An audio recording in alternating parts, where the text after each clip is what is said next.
maybe write a memo, write a brief, write a closing statement. It's like a controlled writing experiment in a short period of time. And this is one of the areas of the bar that our students have a lot of difficulty with.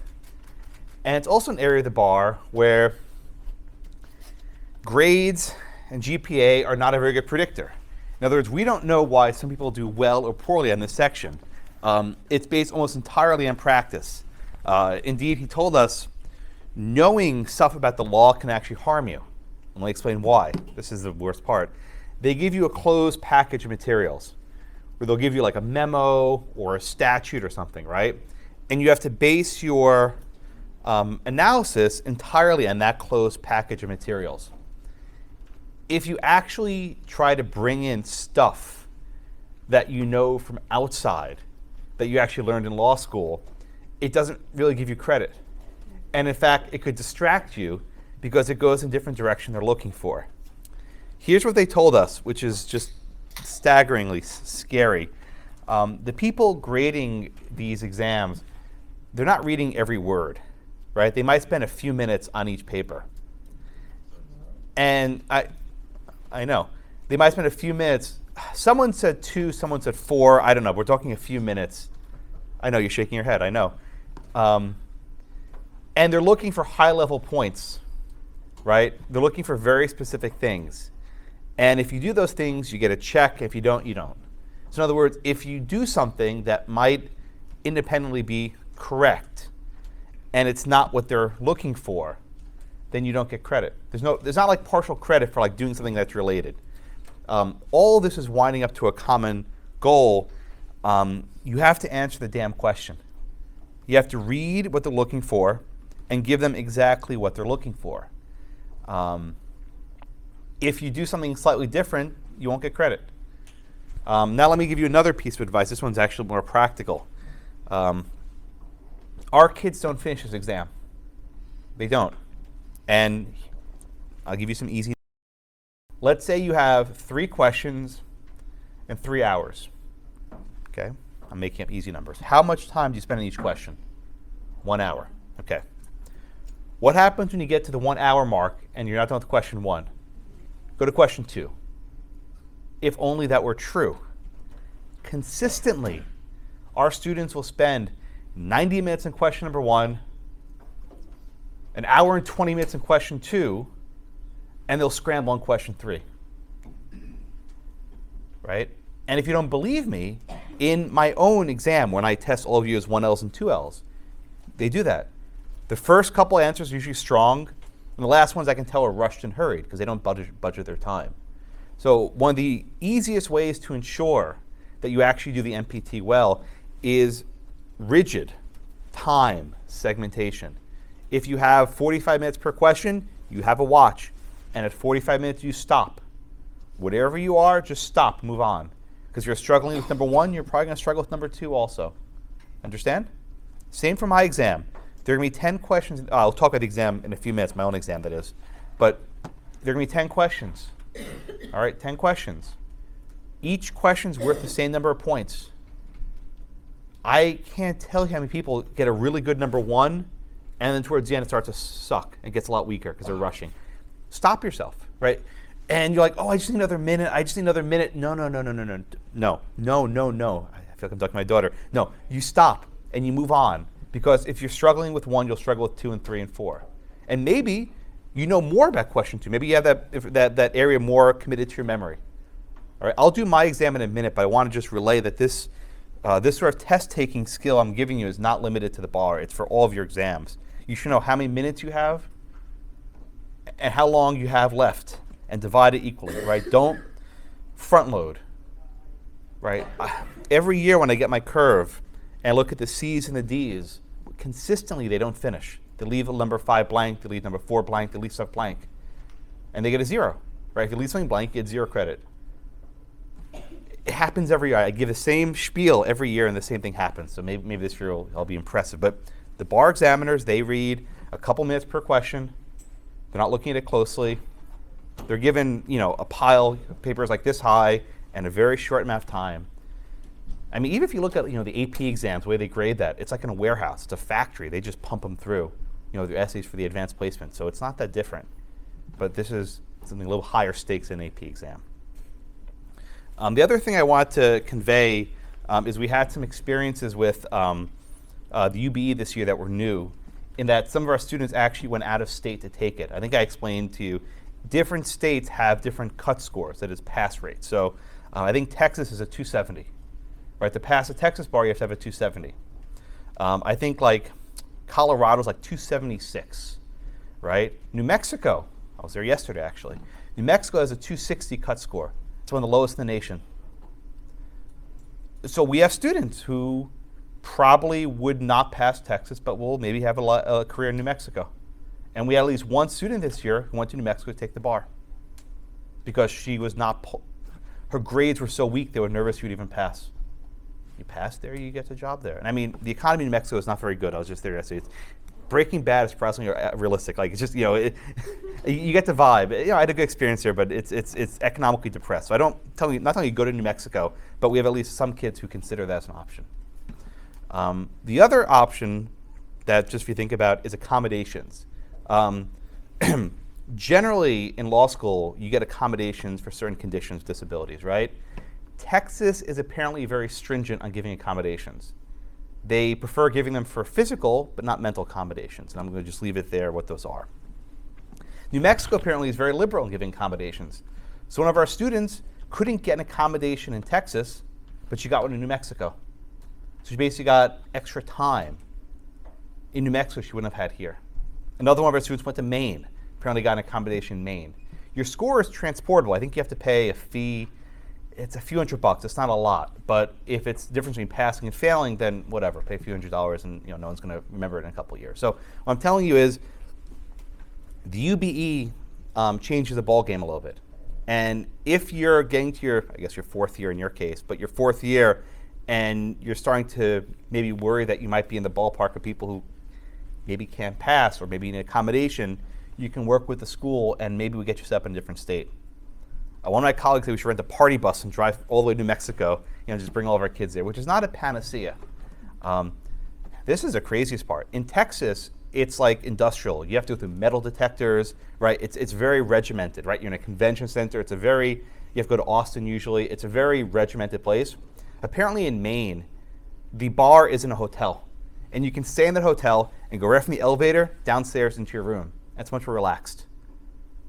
Right? And so this sounds stupid, but like if you have anxiety or you have difficulty with these very tense environments, even taking in a different state, knowing you'll transport your score to Texas could help you. Some people just are not good test takers. They don't like stress. And if you go to Maine, it's kind of cold this time of year. I guess in July it'll be very nice. Won't be too hot.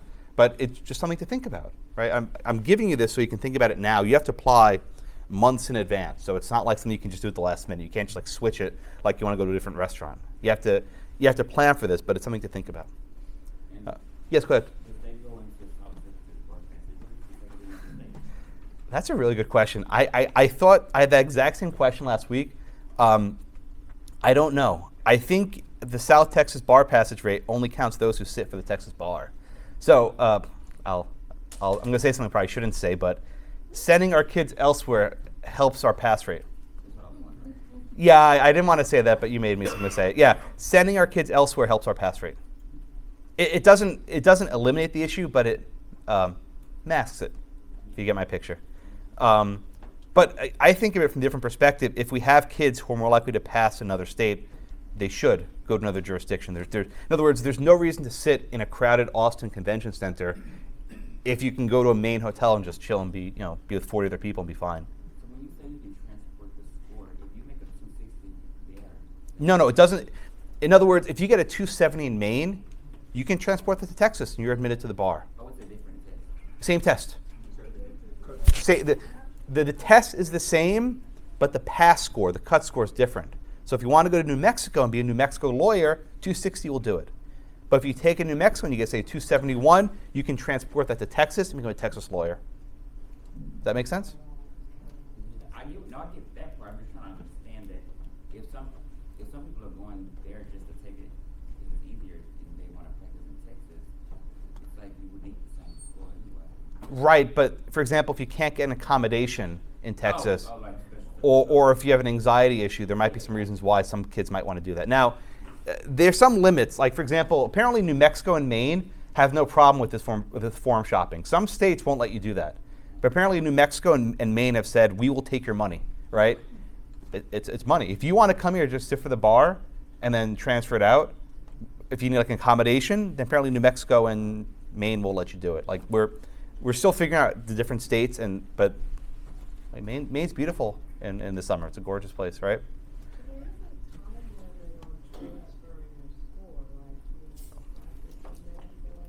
No. You're thinking of something else. That's about waiving in. If I sit for a bar in a state and I practice in that state for 5 years, I can generally then transport it anywhere else. With UB, it's immediate. And it might be a 6-month delay, but it's pretty quick. It's not 5 years. And so you would have to make a 271 in New Mexico. 270. That's the cut. 270. Yeah. Yes, ma'am. That's exactly right. And again, it's not for everyone, but there's some people who want to be lawyers and they don't really care where they practice. Maybe New Mexico's for them, right? Maybe not. I don't know. And we need to take that online Texas component. Yeah, that still hasn't been announced yet. In fact, New York had a bit of a cluster. New York announced that they were going to put this online exam, and like right before the deadline, the website was crashing because too many people were trying to use it. It's like Obamacare. It just didn't work. Sorry, I can't help it. Right. So Texas hasn't announced it yet, but it's going to be an automatic pass. You're not going to fail it unless you like really try hard. The answers are in front of you. It's open book. Oh. Yeah, that's not what you're worrying about. Okay. All right, but just keep this in mind. We have Lisa Yarrow. Do you know who she is? She's our bar director. She's very good. She actually went to Maine to check it out, and she actually sat for the exam, not quite for fun, but because she said she may want to practice there someday. But she took it, and the experience in Maine was very pleasant. Apparently, they were playing like Eye of the Tiger and like Staying Alive. They're playing music during the breaks to keep them like pumped and stuff. In Texas, it's like metal detector. You're like, I took the bar in Virginia. In Virginia, you have to wear a suit. It's old school. A suit with sneakers, because they don't want high heel go click click click click click on the ballroom floor, right? So basically, you have like 500 kids sitting there in suits, and girls are in dress clothes, right, for 16 hours, whatever it was, and it's hard to go out for lunch. You have a very short break, so the law school sometimes will just bring sandwiches to hand out, but it's stressful. You can't leave. You can't bring anything with you. They search you. Right? You can't bring a bag with you. You can't bring like snacks or anything. It's very serious. So there's a lot of other things going on. All right. Last thing they told me that I didn't know. So we had one guy who was taking the test, I think in Austin, and he came out at lunchtime and said, "I only finished half the exam. I didn't finish half the exam." And they said, "Don't go back in." Why? If you don't finish, you don't fail. So it counts as an incomplete. It's not a failure. And it doesn't go on your record as a failure. And it doesn't kill your ego as a failure. And it doesn't hit the school's pass rate as a failure. But that wasn't the reason why they did it. And they said, listen, don't go in. You get 5 tries to pass. That's try number 1. Use 4 more. But having that fail on your mark is such an ego killer that you don't want to have. It's like a psychological, like, man. Versus deferring it 6 months, okay. But deferring it's not a panacea. Lisa told us that at least a couple people who defer, and then she's worried about them passing. So deferring is not a lifesaver, but you at least have that failure in your mark. All right, that's all I want to say about the bar now, but I always like to fill you in what I'm thinking about. Any questions on that? All right, let me talk about the exam for a few minutes as well. We are now, is this class 14? I think it is, or 13 or 14. We're class 13, I'm sorry. We're now halfway through the semester. At this point, more or less, you should be able to start looking at the exams. And I'm going to pull up the fall midterm from 2018, which was the last one I gave last year. And I want to just go through it briefly. Okay? I used to give the midterm in class. I don't do it anymore because no one takes it seriously. Right? There were like 5 people actually studied, and everyone else just blew it off. And it was a waste of my class time, so I don't do it anymore. But if you want to take it on your own and bring it to me, they're happy to grade it for you. So you'll get the same benefit, But just I do it for 5 of you instead of 50 of you, and just it saves class time. Okay. The exam, the midterm at least is 90 minutes, which is basically half a final. The final exam is an hour. 3 hours long. The final exam has 2 questions. Each question is a 1,000 word limit. So the midterm is a single question with 1,000 words. The final is 2 questions, each with a 1,000 word limit. So 1,000 and 1,000, so roughly 2,000 words total. Okay. For the final, you have 3 hours for 2 questions. What does that mean? When you get to the 90-minute mark, you move on to question 2. You do not say in question 1, you move to question 2. Okay? You move to question 2. Please type. This is always hard with evening students. Please type.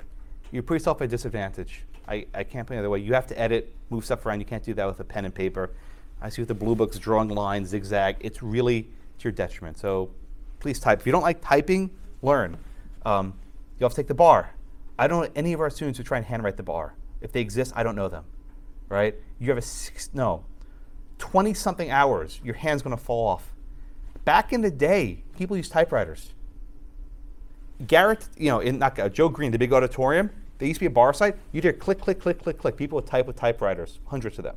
So don't try and handwrite. It's not for your advantage. The exam is open book. Bring whatever you want printed out. It will not help you. It will not help you.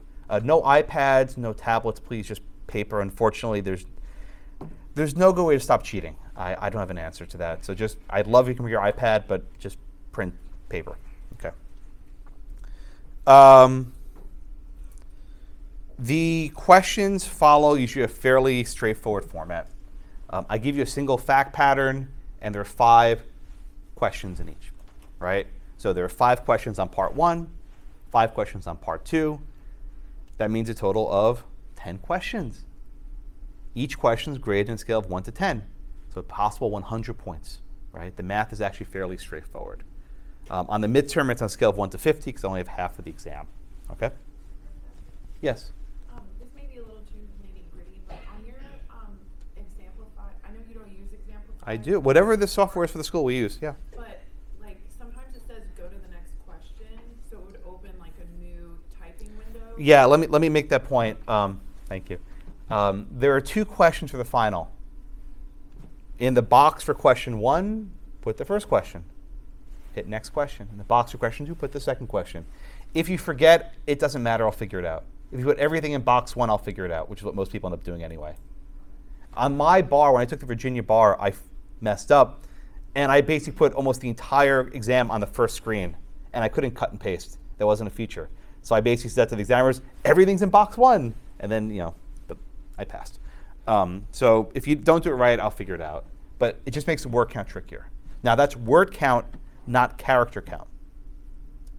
1,000 words, not 1,000 characters. Every couple years, someone comes in and freaks out and does a character count. 1,000 characters is like 5 text messages, give or take. Right? It's a couple tweets.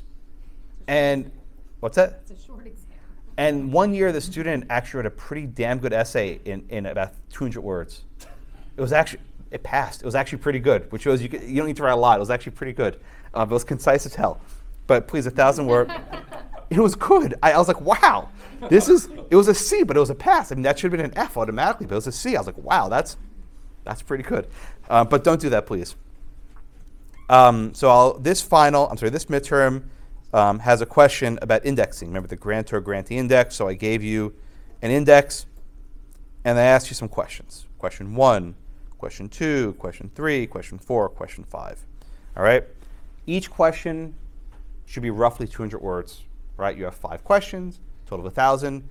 Doesn't have to be perfect, right? But roughly 200 words. You have, again, 5 questions. I'd recommend take 15, 20 minutes to read the question, read it twice, and then maybe 10 to 12 minutes writing each of the 5 parts. If you spend 30 minutes on question 1, you're not going to finish. Each question is weighted equally, so maybe 10 to 12 minutes writing.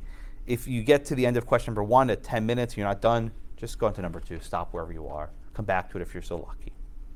Oh, by the way, on the bar, don't read the question twice. You don't have time for it. That's apparently a rule they give people. Don't read the question twice. I always read the question twice. But on the bar, they say don't read it twice. You don't have time for it. You won't finish. It's not worth your time. It's such a minimal level of comprehension. It's all these stupid rules that don't actually reflect your knowledge of what you learned. It's such a stupid thing. I don't like it. But anyway, it's a cartel. I don't like cartels. I would love. Do you know Wisconsin? I hate cartels. The bar is a cartel. It's limiting access to the guild, to the legal profession. You have to basically go through this elaborate test that doesn't measure competency in any way. In Wisconsin, do you know in Wisconsin, if you graduate from Wisconsin Law School, you don't have to sit for the bar? You're admitted automatically by graduating at Wisconsin Law School. Can you practice anywhere? After 5 years, yeah, it's cold, but you can waive after 5 years. But my point is, the bar does not measure competency.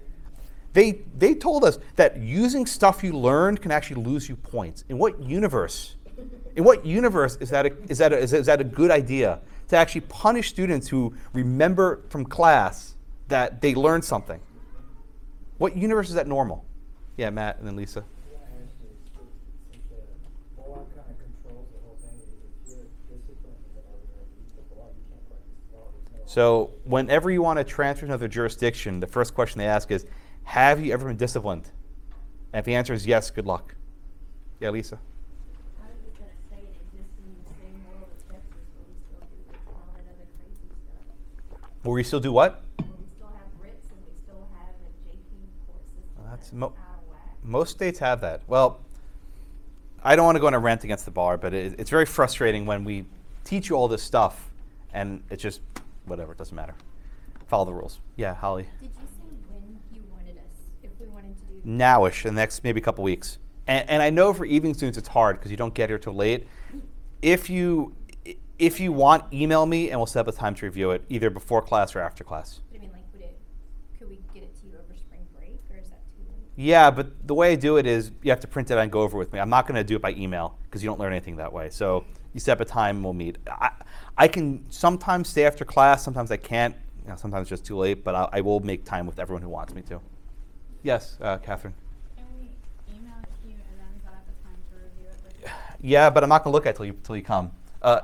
The reason why is the value isn't me actually reviewing and grading it. It's talking to you about the exam. It's actually much more useful.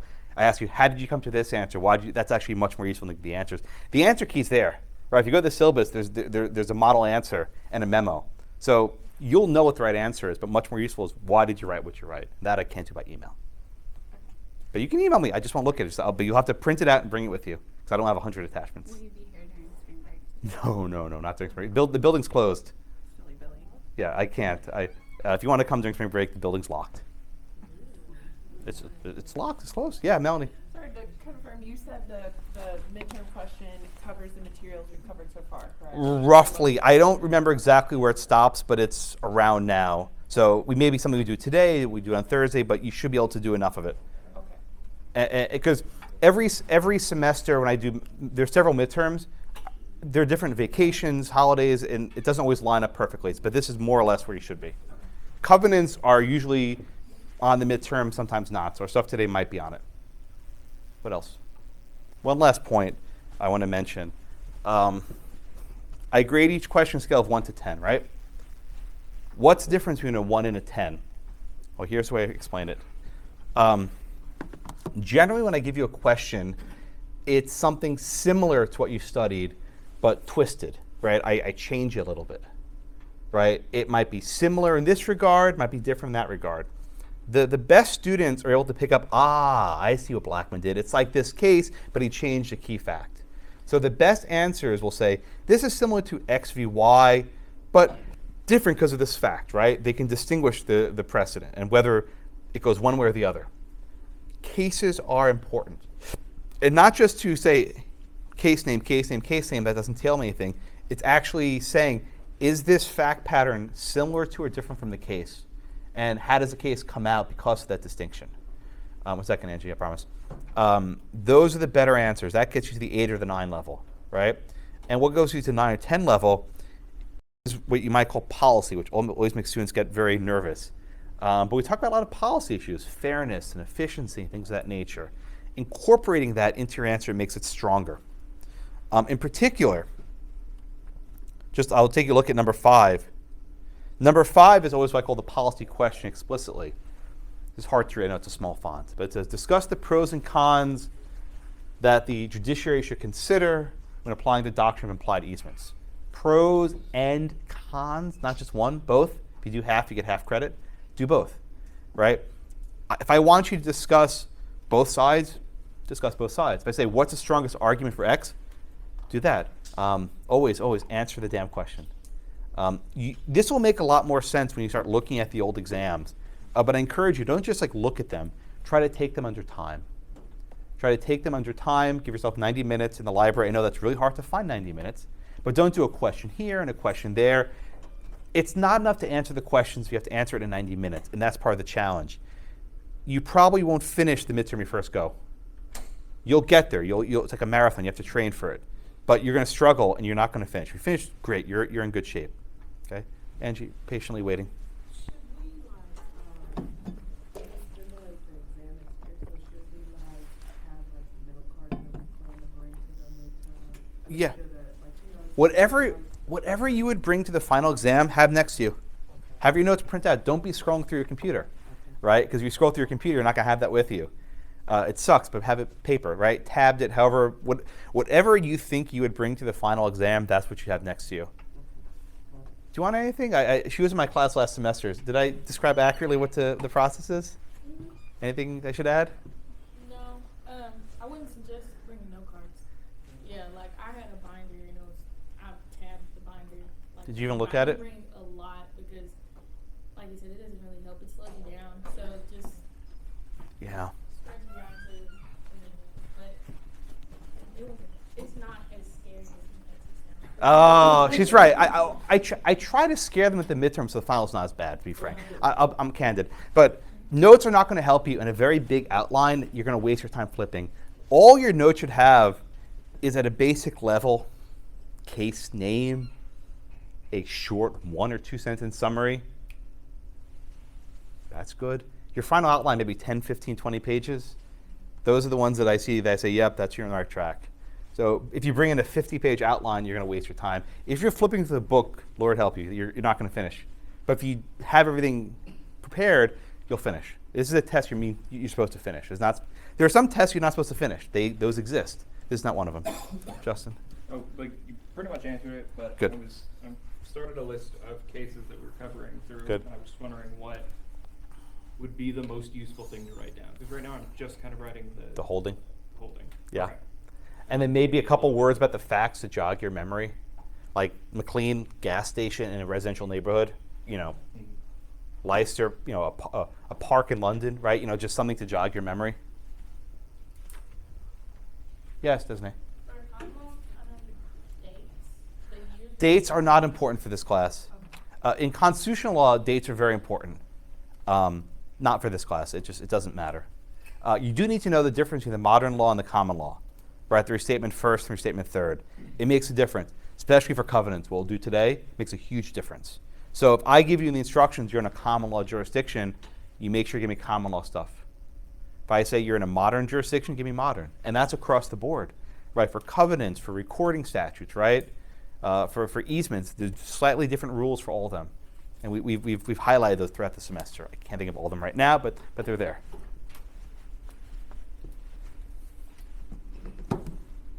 Okay. Again, on the syllabus, I have the exam. I know this is hard to read, but I have the exam, an A+ answer, and a memo. I only started doing the memo about 2 years ago, so I don't have memos everywhere. I'm sorry. I can't go back and make them. My mind isn't there. But when I write the exam, I write the memo at that moment to show what I'm looking for. And the memos are often 10 pages long. Another thing to make you feel better, I've never had a student get 100. It's never happened. Right? The A+ answer is usually high 80s, low 90s. So you don't have to be perfect. In fact, I think I have the last day of class for review session scheduled. I'm going to go over the A+ answer from last year, and it's going to suck. You say, oh my God, that's wrong, and that's wrong. How did this person get A+? And people always say, oh, I'm going to do better, and you don't, right? But that's meant to make you feel better. You don't have to get a perfect exam. It just doesn't exist. you have to do good, and good will get you an A. Mediocre will get you a B, and so forth. But you don't have to be perfect, okay?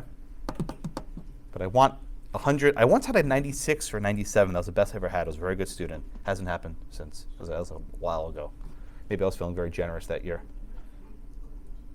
What was that? Like the IRAC. Yeah. Okay. Let me address it. Thank you for reminding me. Given that you have only 200 words, you have to be judicious with your word choice. In terms of the IRAC, the IRAC, I am mostly looking at the A, right? Rule statements will not help you much in this class because it's an open book exam, all right? Rule statements are good when it's a closed book exam because you have to memorize them. Here it's open book. So I don't need you to recite rules that are in your notes written there in plain black and white. I need you to analyze, to understand the facts, and to figure out what the answer is, right? Again, with an open book exam, you can just copy a rule statement all day long, and that doesn't really tell me you know anything. Okay, and there's no multiple choice, so don't worry about that stuff. Okay, yeah, Wachi. So, don't put the rule, it's a waste of time? Or When you look at the A+ answers, you see how people do it, but they incorporate the rule into it. You can say, well, say adverse possession, right? He was on the land for 15 years, but he didn't have the right state of mind. Therefore, adverse possession fails, right? You can incorporate it into your answer. And I think what you'll find as you get further along into your legal practice is that IRAC goes away very quickly. It's a crutch, right? IRAC is a crutch to help you learn how to write. You abandon it real quick, real quick. You're not going to use it much anymore. You won't even think about it because it's so formulaic. It's good for 1Ls and good for 2Ls. I don't want to mock it. I think it's a very important teaching tool, but people abandon it in pretty rapid succession. But you need it to you need to do IRAC to then later abandon it to know what to use instead. Make sense? Anything else on the midterm? Again, if you want to email me the document, I'll just reply and try and set up a time with you. I know it's hard for the night students. It's basically before this class or after this class. Maybe I'll come in on a Friday, but that's also not very good for people. Weekends are even worse. So, but I know. Yeah, I know. I used to do this. I don't do this. Did I do it for your class where I met with everyone? No. I used to meet with every student mandatory. We'd have 130 meetings. I was here on the weekends from about 8 a.m. till 8 p.m. nonstop. I enjoyed it because I got to know my students, but it wasn't productive because no one took it seriously because it didn't count. So I had these great meetings with absolutely no progress, and I said, I can't do this anymore. It wasn't worth the candle. But if you want to meet with me, I will find time to meet with you, I promise. That much I can give you. Yes, sir. What does that mean? During class? We have tax time, like, so if one person sets a meeting, then everybody can come to the meeting. No, these gotta be one-on-one. I gotta be honest. I can't give constructive feedback if your neighbors are there. I don't think that's fair. Okay. If I need to rip your paper apart, I want to do it quiet. I once had a person bring her husband, and I said, "You can wait outside." I didn't know what the hell that was. Who are you? Why are you here? He's like, "I'm her husband." I'm like, well, okay, you can sit outside. And then it was weird. I still have no idea what the hell that was.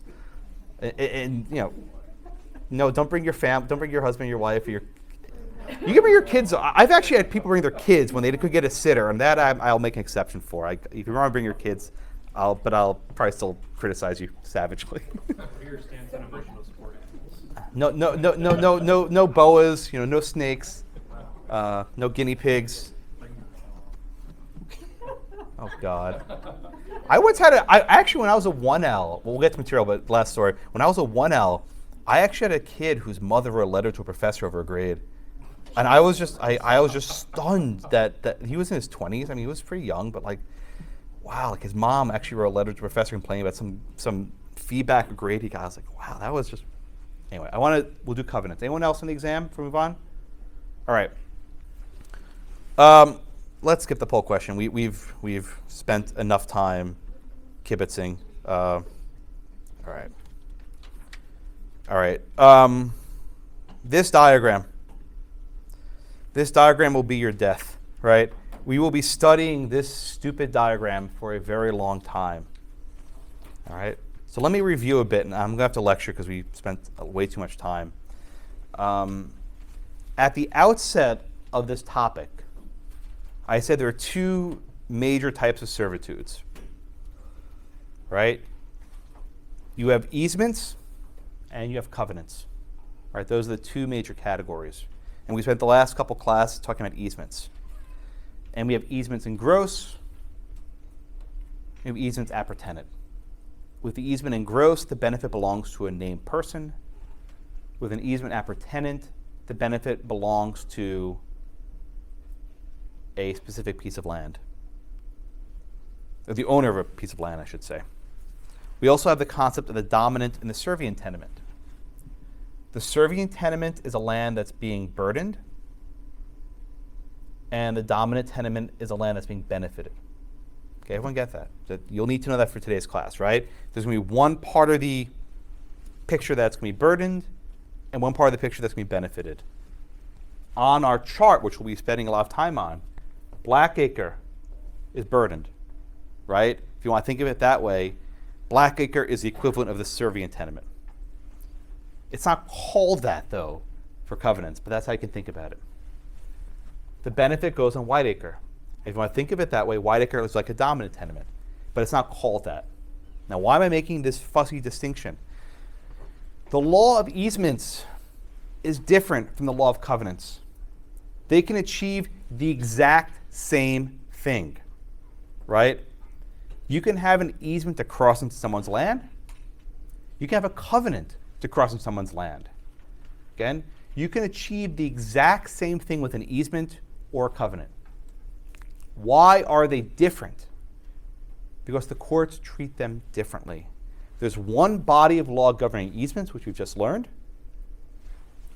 and there's a second body of law governing covenants. Okay? Now, what's the biggest difference between an easement and a covenant? I'll tell you what it is. If you buy a piece of property with an easement on it, you're bound by it, right? If there's an easement across Blackacre and you buy Blackacre, you're bound by it. No questions asked. It's automatic. Covenants are more difficult. There are some circumstances where you're going to be bound by the covenant, that is burdened by the covenant. And there are other circumstances where you're not going to be bound by the covenant. The difficulty of this class is figuring out when C, who buys Blackacre, is burdened by the covenant. Everyone see this picture right here, right? The hardest part of this class is figuring out whether C, who buys Blackacre, is burdened by that covenant. Because there will be some cases where C is not burdened by it. The burden sticks with B. Right? Again, with an easement, the burden always runs with the land. If you're on the servient estate, no matter who owns it, you're servient. But with covenants, in some cases, the burden does not run with the land. The burden stays with B. It doesn't go to C. And that's the hardest part of this topic. Everyone understand what I'm saying? Okay. So the first half of today's class, we'll be talking about covenants. Now, when I say covenants, I should be more precise. Right? I'm going to use a phrase, real covenant at law. It sounds like a law firm, right? Real covenant at law, right? When you see the phrase at law, that means it's a legal doctrine. Josh, what do you mean legal? Isn't everything legal? The second category is what's called an equitable servitude. Law and equity are different concepts. Have you learned this in other classes? Okay, I'll give you a brief background. In England, our favorite country, right? In England, there were two sets of courts. You had courts of law and courts of equity. Let's say you wanted to sue for breach of contract and you wanted damages. You go to a court of law and you get damages. Let's say there was some nuisance and you want to get an injunction to block a nuisance. You go to the court of equity. The biggest difference between the law and the equity was the remedy. In law, you get monetary damages, and the equity courts, you get an injunction, some sort of injunctive relief. Same here. although not as clean. Generally, if you're dealing with the real covenant law, you're seeking damages, right? Someone isn't honoring a covenant, you can sue them for damages. And generally, if someone violates an equitable servitude, you sue for an injunction. Okay? We'll go through the details in a minute, but I want to give you a high-level overview to start.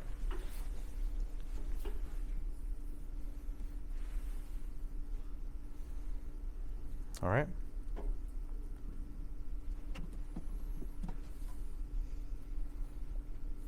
Okay.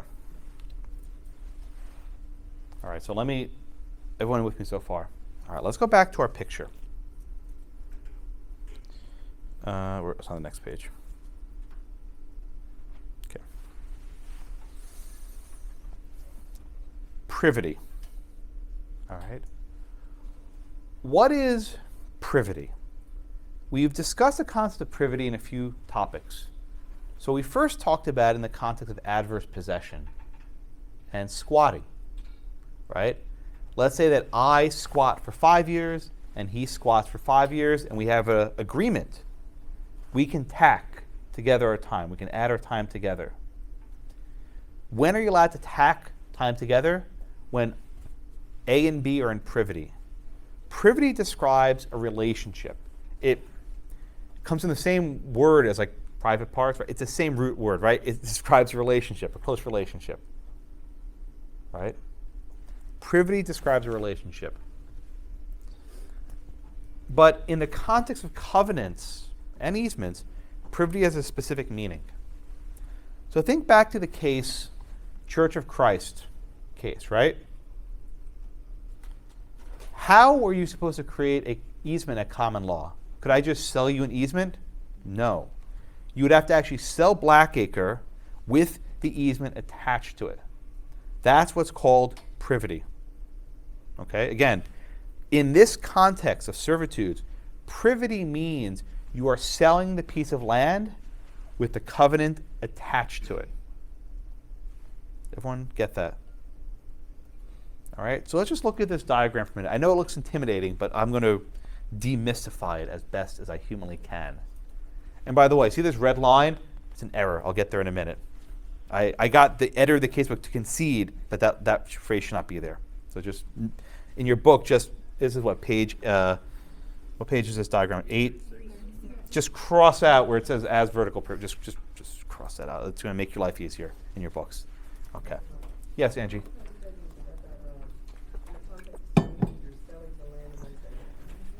Or covenant, right? I'm going to do the second one in a second, right? But in this context, in this diagram, I want to go through one step at a time. Okay? We have 2 pieces of land. Whiteacre and Blackacre. Okay? Initially, A owns both Whiteacre and Blackacre. Right? Initially, A owns both Whiteacre and Blackacre. A sells Blackacre to B with a covenant reserved. And we'll just make it easy.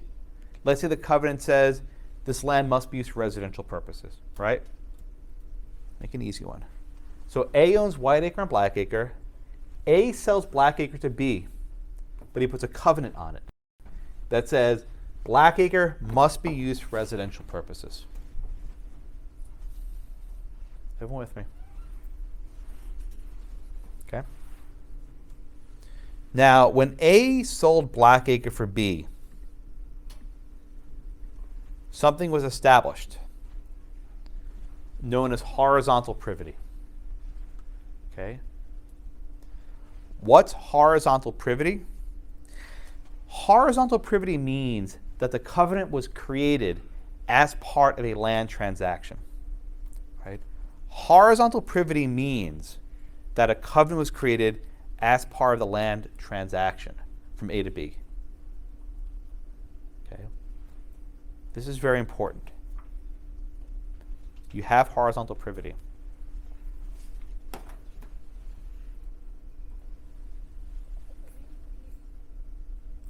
Horizontal, Very important. very important. I'll say it 3 times. Horizontal privity. Let's see if I get it right at the same time. Horizontal privity. Oh, damn it. Someone just read what I said it twice. I had it phrased really well. The covenant was created as part of a land. Yeah, that was it. The covenant was created as part of a land transaction. That's what horizontal privity means, right? That's good. You want that, right? Now, what happens if I change the facts? What happens if A owns Whiteacre and B owns Blackacre? And A says, hey, you know what? I'll give you $1 million and we'll put a covenant on Blackacre, only residential. B says, yeah, sure, that's fine. Just bought the covenant, you just paid him for the covenant. Just pay for the covenant. That's like the Willard case. Okay, yeah. Is that covenant valid? The answer is yes.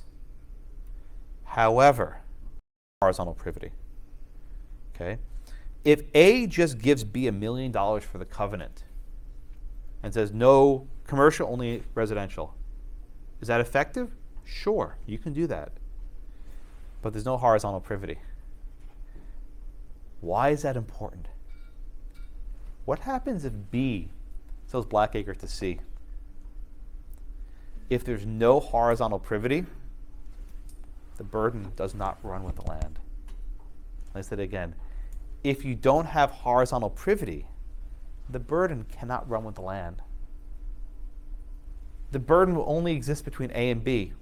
And so long as A and B are the owners, that's fine, right? A could sue B for building a factory. But when you don't have horizontal privity, when you don't create the covenant as part of a land transaction, the burden does not go down. If you want to make your covenant stick, if you want to make your covenant last forever, you want horizontal privity. You want to do it the right way. You don't want it the cheap way, the easy way, right? You have to go through the hoops and have it sold. Yes, Catherine? Does this kind of go back to the old common law that to create the easement, you have to do this? It's the same idea. And what I'm telling you now is a common law of covenants. Under the modern law, all this stuff doesn't matter. There's no more. Under the modern rules, horizontal privity is basically irrelevant. But I'm teaching you the common law rules, which I'll be honest, I always test the common law rules. I've never once tested the modern stuff. Why? Because it's easy. There's no rules, modern rules. Whatever's fair. Whatever California thinks is a good idea. Around 11 p.m. tonight, I guess, right? So a couple of you got that. 10 Central, right? But you need horizontal privity for the burdens to run. Okay, even with me. Okay. Now again, if A just sells B a contract and says, I'm giving you this covenant for $1 million, that's enforceable between the two of them. That's perfectly fine. A and B have a contract, and you can sue on the contract, right? A can sue B for violating the contract, but that contract is limited to the parties that signed it. To make your covenant stick, you need you need horizontal privity. I was about to jump at the next thing. So that's horizontal privity. Okay, again, horizontal privity is when the covenant's created as part of a land transaction here from A to B. All right?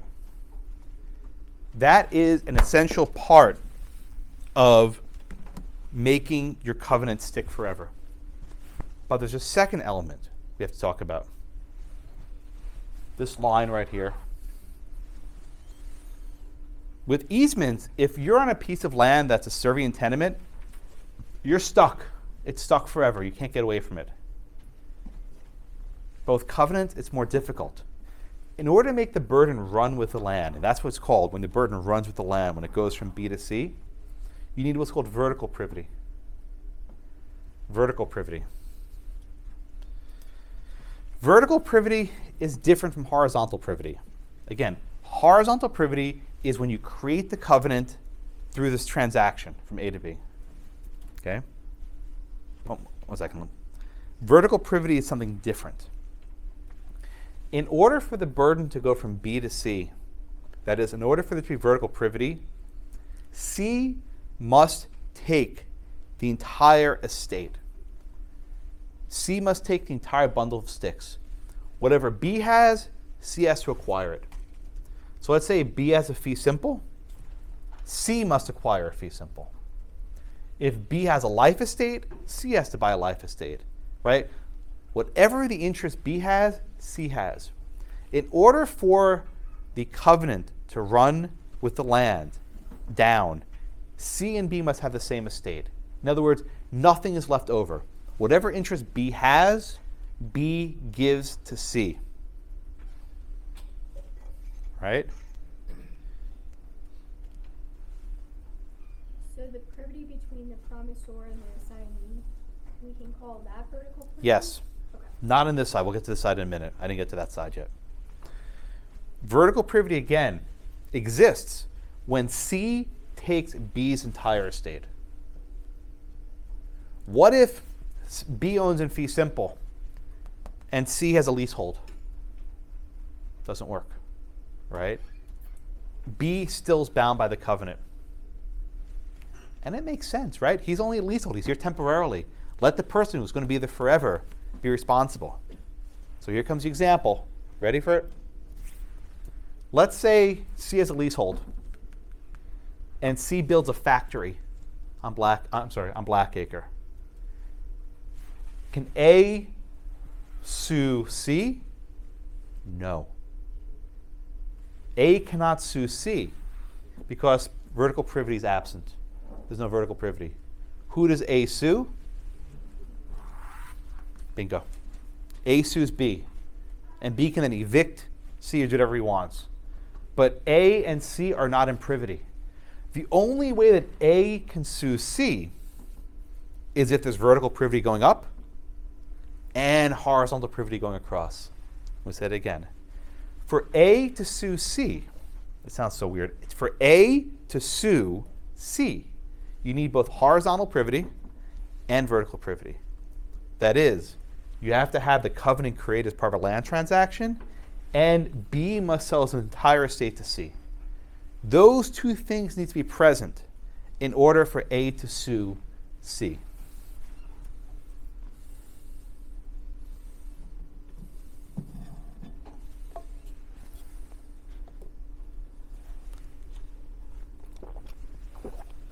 Everyone get that? It's a very sophisticated. I'm sorry, Angie, I couldn't hear.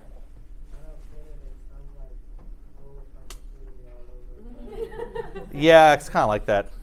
Let me try it one more time. What we're thinking about is how can A sue C for violation of the covenant, right? So again, let's just use the example. C goes ahead and builds a factory on Blackacre. Okay? C builds a factory in violation of the covenant. A wants to sue C for damages. The only way that A can sue C is if two things are true. Number one, horizontal privity is existing. And number two, vertical privity exists. Let me give you a hypothetical. What if horizontal privity is absent? Let's just say that A paid $1 million to B for the covenant on a contract. Is there horizontal privity there? No. Therefore, C can build a factory, right? When you fail to have horizontal privity, when you fail to put the covenant as part of a land transaction, it lasts for one generation. And as soon as Blackacre sold to someone else, the covenant has no worth anymore. That's why you don't want to do it. You would only want to have a covenant if there's horizontal privity. Yes? So B couldn't incorporate the covenant to C No. or sell the same?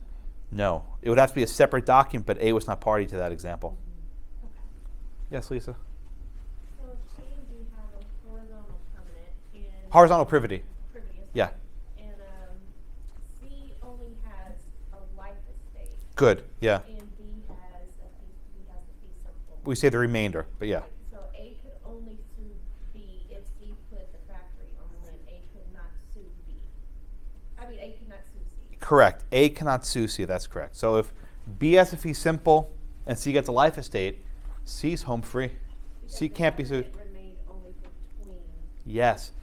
You need both vertical and horizontal privity to make this work.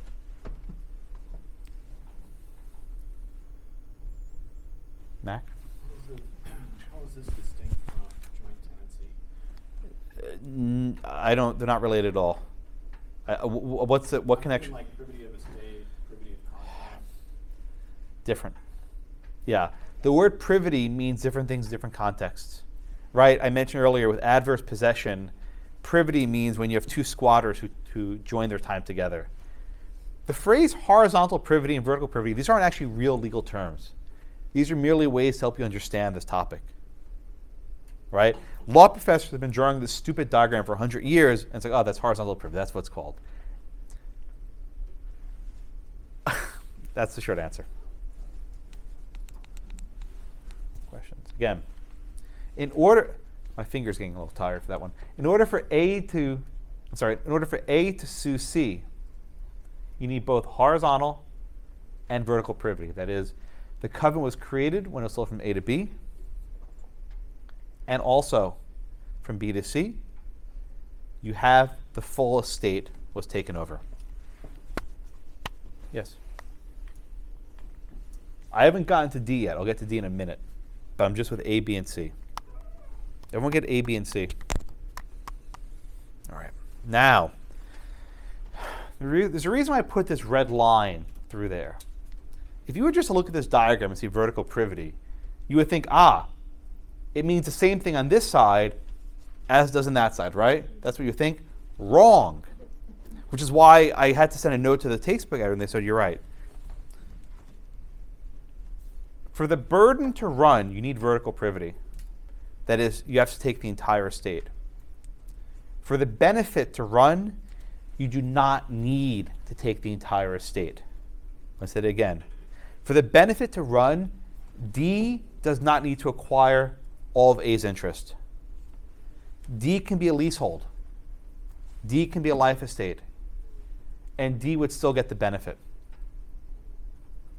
One more time.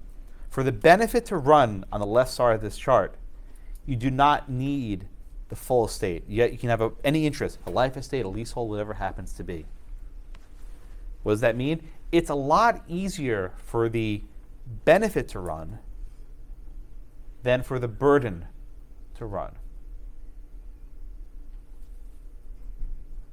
Which is why I want you to put a nice big red line through vertical privity, because they don't mean the same thing. And this is the 9th edition of the casebook. I'm the first person to complain about this. I had a student a year ago who asked, I was like, you're right. It's not vertical privity, it means something else.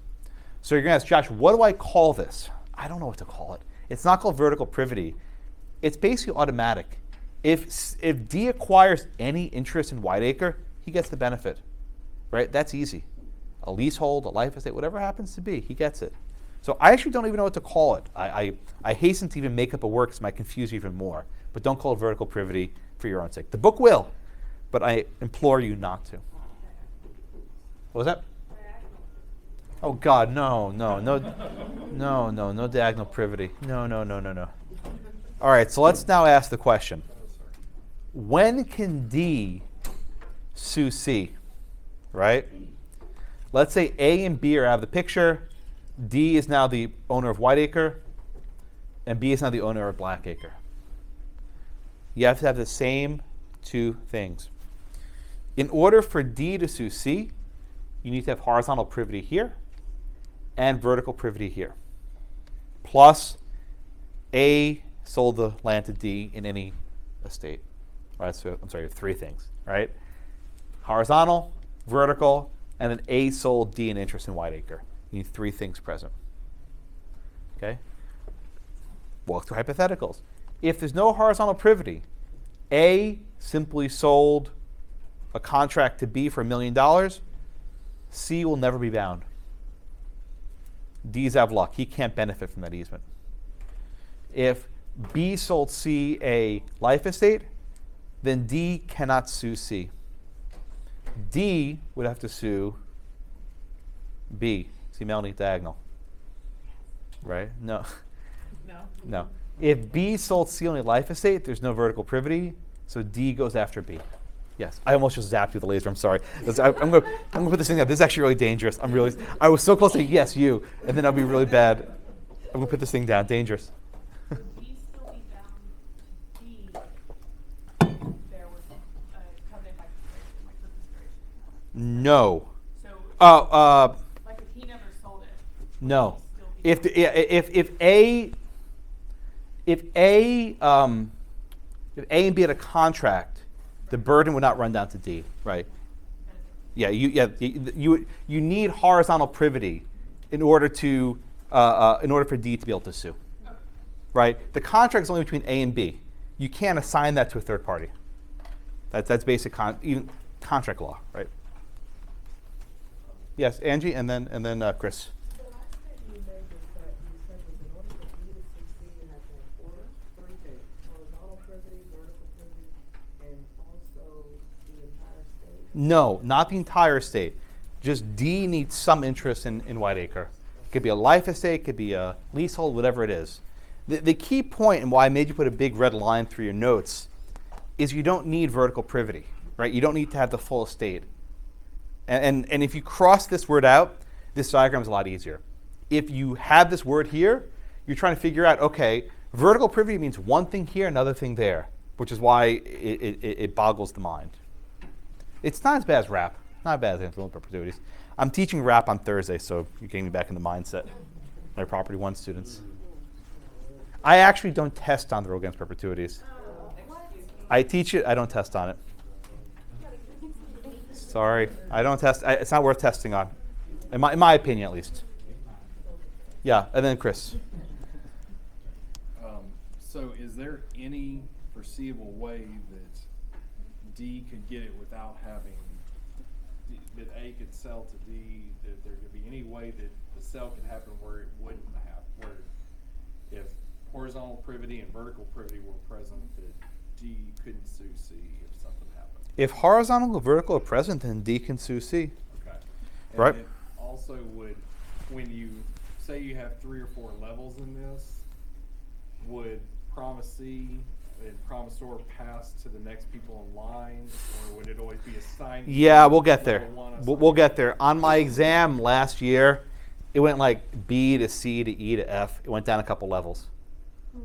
So we'll get there. Not now, but we'll get there. But let's just start with the basic chart.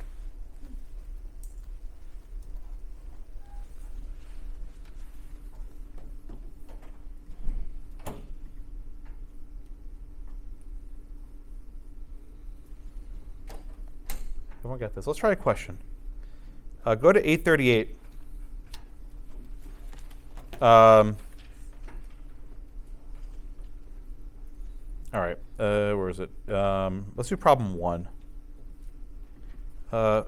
Who's next? I have no idea. Did you say you? I said, yo. Oh, yo. I said you. I'm next? Okay. I mean, you can take it. No, I'll let you do it. Let's try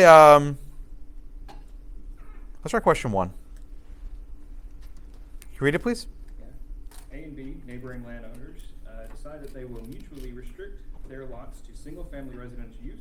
They sign and agree wherein each promises on behalf of herself and her heirs and signs that her lot will be used for single-family residential purposes only. This agreement is recorded on the county courthouse under the name of each legal signer. B sells her lot to C. C builds an apartment on this lot. A sues C for damages. Where the Okay, result- stop right there. All right, so I'm going to use this diagram again. So Justin, in this case, we have A and B, Yes. and they covenant with each other, what's called a mutual covenant, not to build any sort of, what was it? They only build single-family residential, right? So just look at this chart. Mhm. In the facts we just did, is there horizontal privity? No, Why not? because there was no land sale. Yes. They just made a contract with each other. There's no horizontal privity. A and B are bound by that contract. But once B sells to C, C is home free. C is not bound by that covenant. C cannot be sued for damages because A and B are not in a grantor-grantee relationship. There's no horizontal privity here. Yes, Colleen?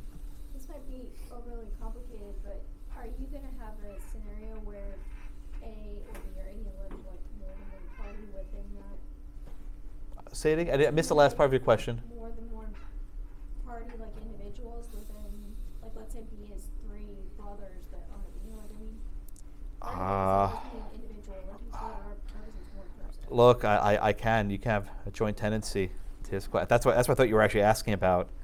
Gotcha. I can. I don't. Sorry, I didn't know. I don't disclaim anything. If you look at my old exams, I can get creative. Yeah, Rebecca. So if there's like a C sells to a party E, he also has to sell the same bundle Yes. of sticks. Yes. As long as they keep Yeah. selling the same bundle of Rebecca's sticks. question is if C over here sells to a third party, for the burden to keep running, E must take the full estate of C. And it's like seashell, like it's a tongue twister. I'm gonna put this thing down. This is actually, it's dangerous. You ever see the Seinfeld where like there's a guy with the red head on the red spot on George's head at the movie theater? It was a Seinfeld episode. It was George was watching a movie and someone had the red dot on his forehead and he couldn't get rid of it. He didn't know where the person was. Everyone with me? Okay. All right.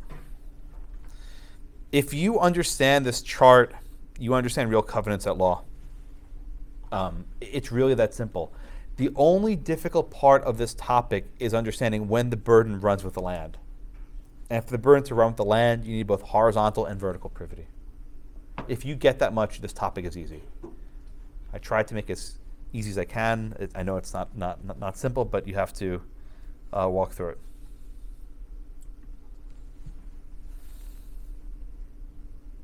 All right, everyone with me? Okay. That was the first type of servitude we covered today, the real covenant law. The second one, which I'm going to have to go through a little bit quicker than I'd hoped for, is what's called the equitable servitude. Again, the core feature of an equitable servitude is the remedy you're seeking is an injunction, not damages. Okay, the core feature of the equitable servitude is it's going to be seeking an injunction, not damages. But there's another important distinction between a covenant at law and an equitable servitude. Real covenants at law are subject to the statute of frauds. Real covenants at law must be written.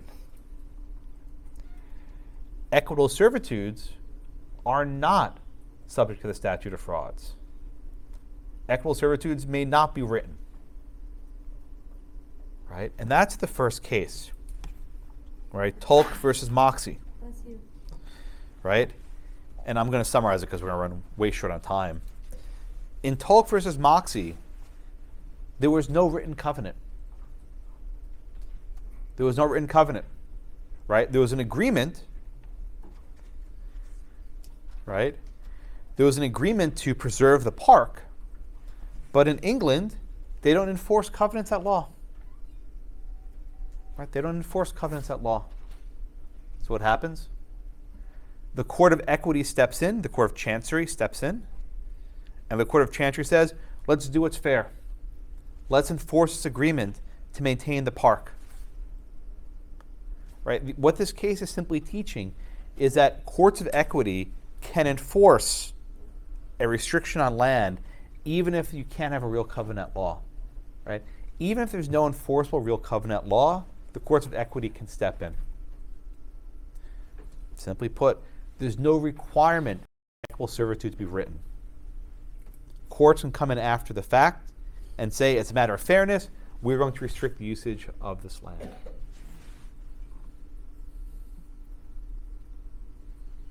Okay?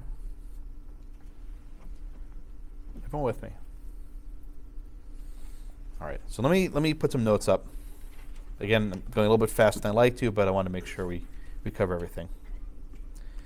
There are 3 general requirements to establish a real covenant law. The first is called the intent to bind successors. What does that mean? B and A want their covenant to extend beyond B and A. They want to go for future buyers. This is almost automatic. There's almost never any doubt about this first factor. They always want to bind others. The second concern, or the second element, is that the covenant must touch and concern the land. That the covenant must touch and concern the land. This is a very unclear expression. And the Neponza case tries to give meaning to it. But it's pretty open-ended also. So I'm telling you, the first two for real covenants don't really matter. Doesn't really matter. The third one is what matters. You need privity of estate, both horizontal and vertical, right? So with real covenants at law, all the hard work is in number 3. 1 and 2 are automatic. If you want to mention 1 and 2 in the exam, good for you. But it doesn't buy you much, right? You have to do the hard work of seeing as both horizontal and vertical privity. Everyone with me? Equitable servitudes are a little bit different. So the easy part, the first two are the same. All right, I'm just going to copy and paste. Oh, no, don't do that. The fourth. I hate when Google. Not 4 and 5. Stupid auto. It's like the Skynet. It figures out what I actually want to do. Okay, 1 and 2. The third factor is a little bit different, though. The third factor was called notice. Again, with privity of estate, you have to have a writing that satisfies the statute of frauds. But with an equitable servitude, you don't need a writing. All you need is notice, right? It can be actual, constructive, or inquiry notice, right? Basically, you have to be on notice that the property you're buying might be subject to a covenant. It does not have to be written down. So let's think about the McLean case, for example, right? We'll do that one first. We'll come back to Neponza in a few minutes. What were the facts? I think Rebecca, you're next. What were the facts in the Sanborn versus McLean? People flipping through the gas station case. Okay, some of the families, like, they have their deeds. Okay, so, yeah. Okay, D owns their land and has their house and a lot of lot access to alley, and then D began building a gas station in the back of their lot.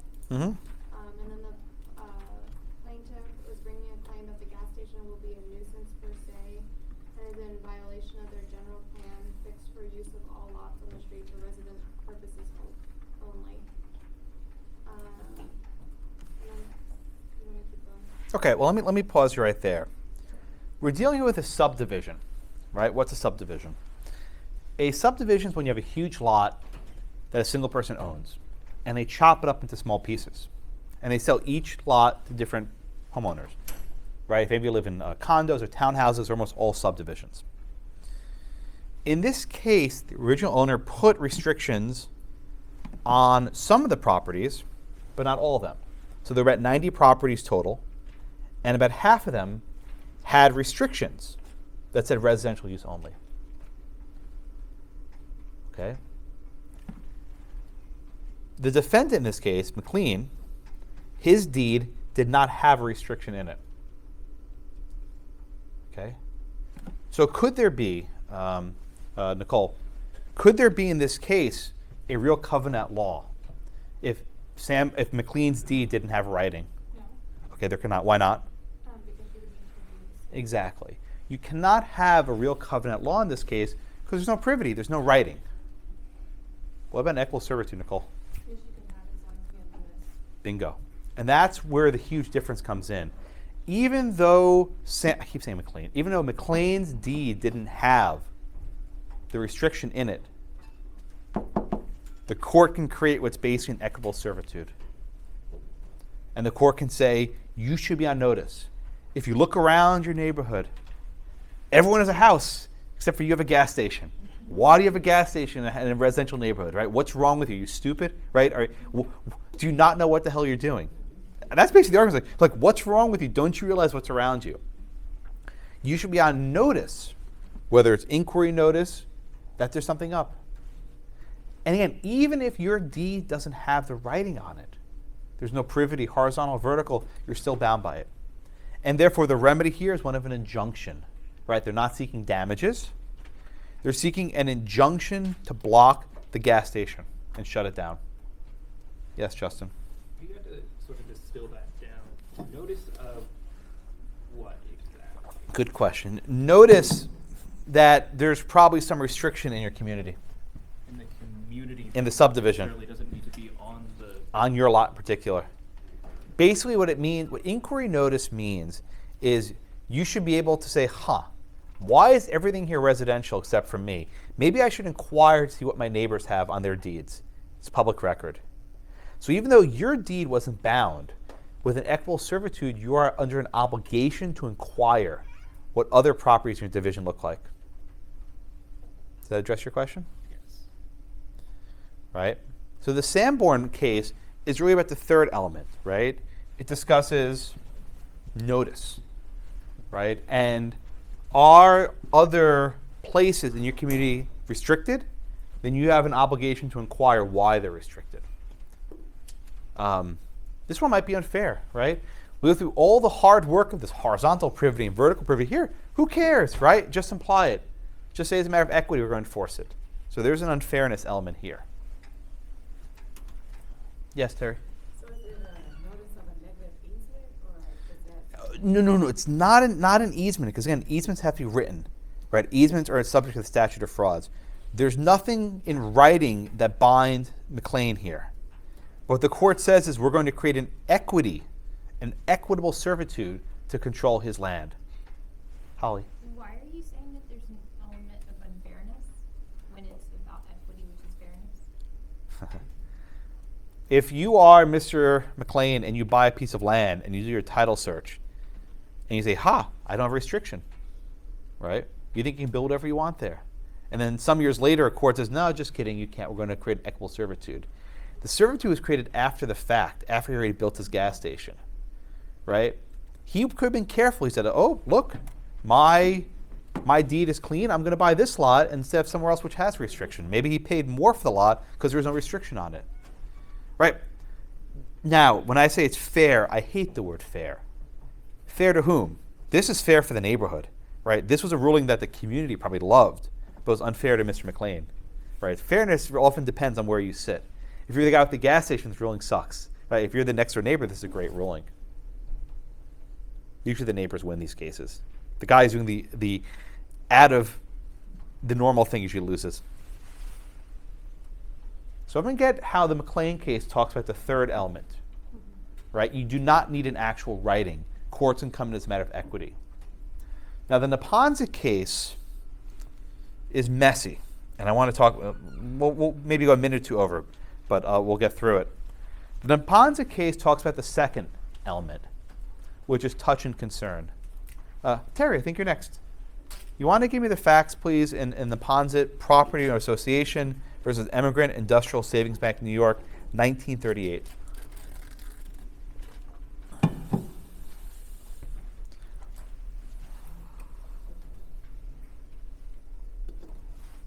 Okay, so it's basically a case, the Neponset property owners, brought the action to foreclose on some HOA dues. Okay. We would consider HOA dues. Good, in yes. modern time, but they called it a lien upon the land. Okay. And the issue was, okay, well, let's go back to the facts. So, the defendants purchased the land, through a judicial sale, which is like a auction, I guess. Good. And, the fee was, the HOA fee was for $4, I guess a month or a year or something. It was based on how many square foot you had, right? Okay. So, the defendants claim that they shouldn't, that is not, there shouldn't be, an equitable or a real covenant because it's not like they own the land, that they were just, an HOA, like a membership organization. Okay, good. So let me just stop you there for a second. Thank you, Terry. Matt, let me ask you a question. In this case, was there a real covenant at law created? Was there horizontal and was there vertical privity created? I don't believe, Why not? because it was never, the horizontal was never privity of the state. Okay, that's right. In this case, there's no real covenant at law. Now, what confuses things is the court uses the phrase covenant, right? The court doesn't really distinguish between covenants and equitable servitudes. They kind of blend them, which is confusing. But there's no real covenant at law. There's also another issue they may not have thought about. Oh, sorry, I'm right in front of you, right? Maybe another issue you haven't thought about. We've talked about A and B and C and D. But here, the covenant was to the benefit of a corporation, right? The HOA, Homeowner Association. There was actually a novel issue. Can a benefit flow to an HOA? And the court says yes. Don't get bogged down in that question, but it was an issue in this case. But the more important one, did this covenant touch and concern the land? Now, generally covenants are you have to use land in a certain way or don't use it. That is, you have to keep it residential, or you have to maintain it in a certain way, or you can't build a factory on it, right? But here, the condition was different. The condition was you had to pay money to the HOA, and the HOA would use that money to maintain common grounds throughout the community. And the question here was, does this $4 whatever payment touch and concern the land? In other words, is this actually something that can fall within the bounds of an equitable servitude? So Waji, what does the court hold? Has the court defined touch and concern the land?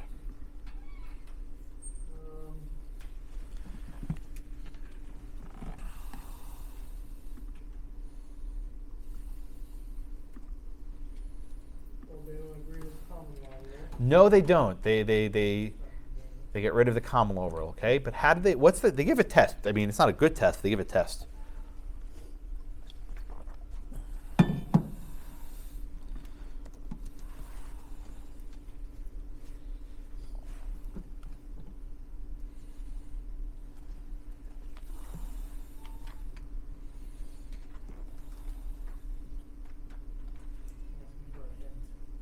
Allah, what's the test they give?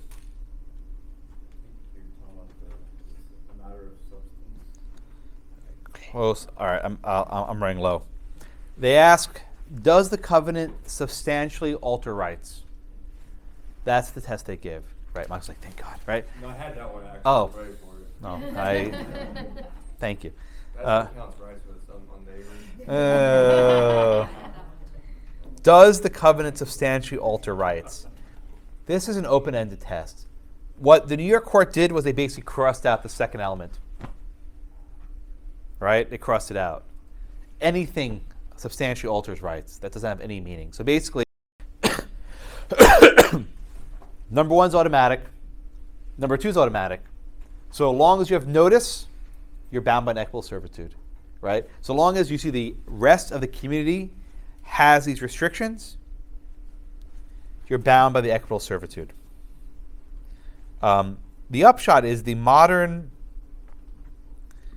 equitable servitude doctrine is pretty open-ended.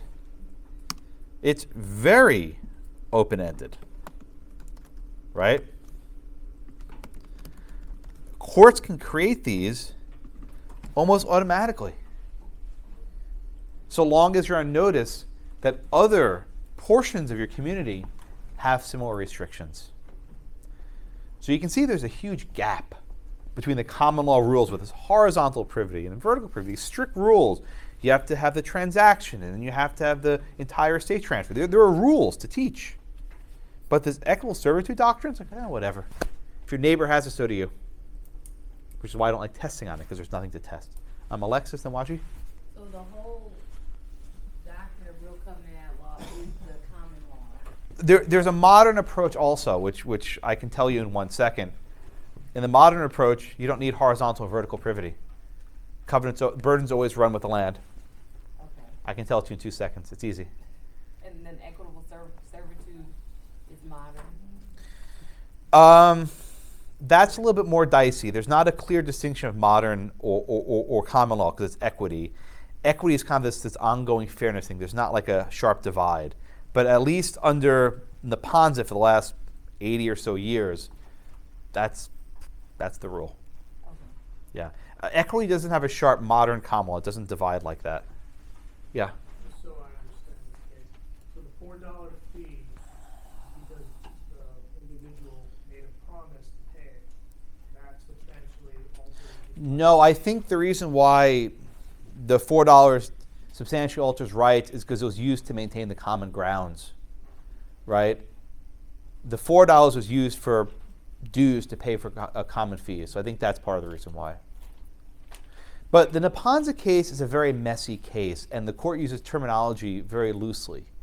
And the court basically goes back and forth between equity and servitudes and covenants, that really deciding what it's talking about. So I think it's a hard case. All right, let me summarize. We're almost at 9. I do want to keep my promise of getting you out of here on time. With real covenants at law, I really want you to focus on the common law approach. The modern approach, none of this matters, right? You don't need horizontal vertical privity. Everyone's bound by everything. I can say it in 2 seconds. It's hard. It's not hard. But for the common law approach, you need to keep this blessed chart in memory, right? For the burden to run, you need both horizontal and vertical privity. If D wants to get in the action, you don't need any sort of privity. D can just take any interest in Whiteacre, right? So again, for A to sue C, you need horizontal and vertical. For D to sue B, you need horizontal, vertical, and just some interest. For A to sue B, you only need a contract. You don't need any horizontal privity at all. I think I got it. Okay. Questions? And I'll be around if you want to ask any more questions, but thank you all so much.